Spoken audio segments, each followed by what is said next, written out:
I was pretty proud of that day's lesson.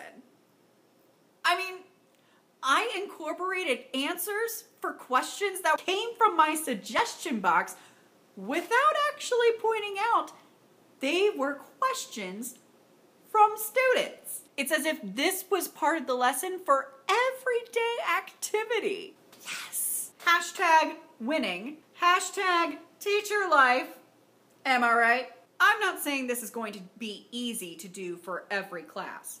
And I know this isn't going to happen for all of my classes. But the fact that I took my time to really answer the questions the students had and somehow incorporated it into the lesson plan for that day really made a difference for them. I decided to teach different types of contraceptives after that lesson. We actually watched an episode from Big Mouth where a teenage girl plays on her own version of The Bachelorette and has to choose which contraceptive is the best option for her.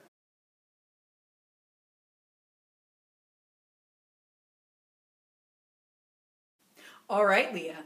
Tonight's the night where you're going to choose the conception of your choice. Oh, I'm so excited. Tonight, here are your options. The condom. The pill. The implant. The IUD. The diaphragm. Or the pull-out method. All right, Leah, it's time. Who are you going to choose as Miss Contraception? You are all so important to me, and I've gotten to know you all so well. It's going to be such a hard decision to choose. But I think that I choose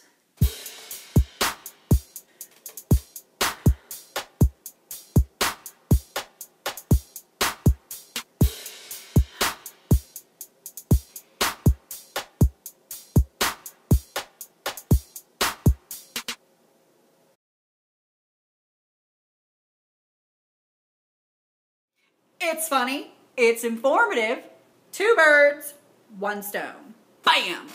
Education. That's when I came to the conclusion, teacher immediacy is more than just verbal and nonverbal communication. But it's more about how we present different activities in our classroom.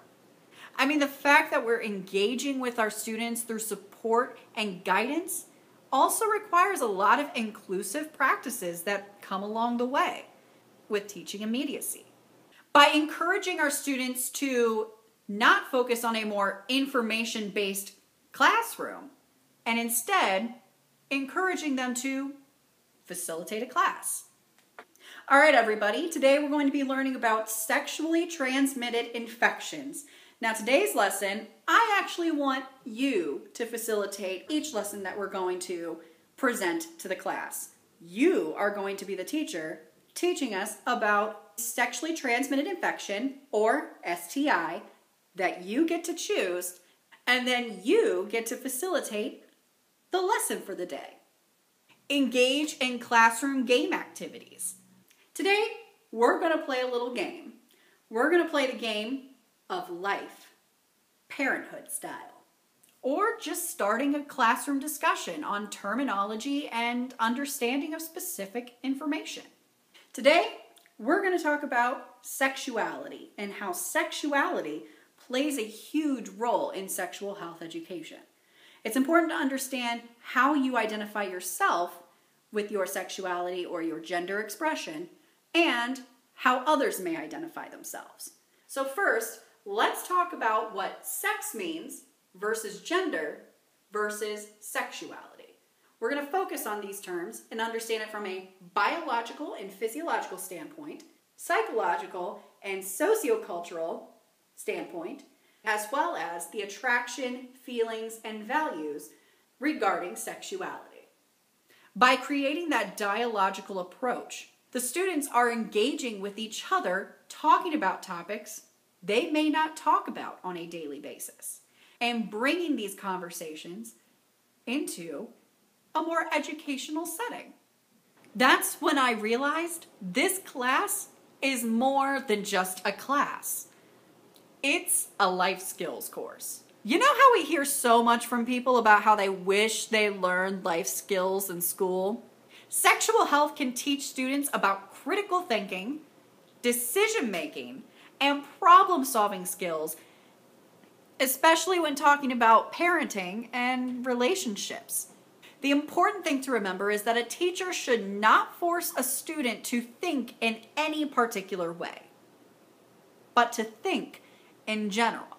I mean, some students aren't even discussing laws that influence their everyday life. And if we're encouraging our students to vote, then why aren't we having these discussions in our classroom? Serious question for all of you. How many of you remember the Ohio anti-abortion law changes from last summer? How many of you looked into those changes to see what they all mean?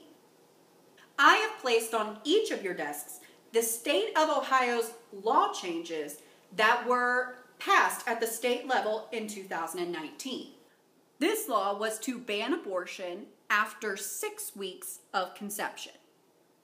Now, these laws have not been enacted because it's been blocked at the federal level. However, this is a debate that has been ongoing for quite some time, and it's worthy of our discussion. We're going to take time to read these articles and reflect on the issue. The goal of this assignment is not to pass judgment on one another.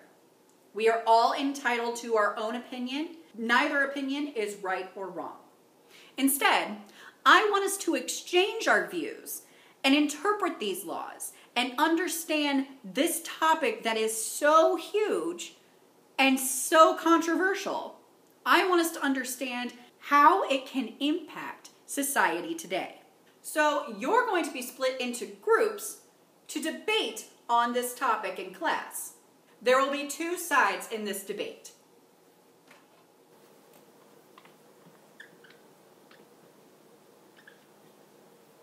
Pro-choice versus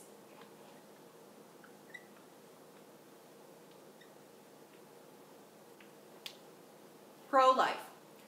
You're going to come up with arguments and counter-arguments for each group, because for you to understand your own position, you need to understand your opposition's point of view.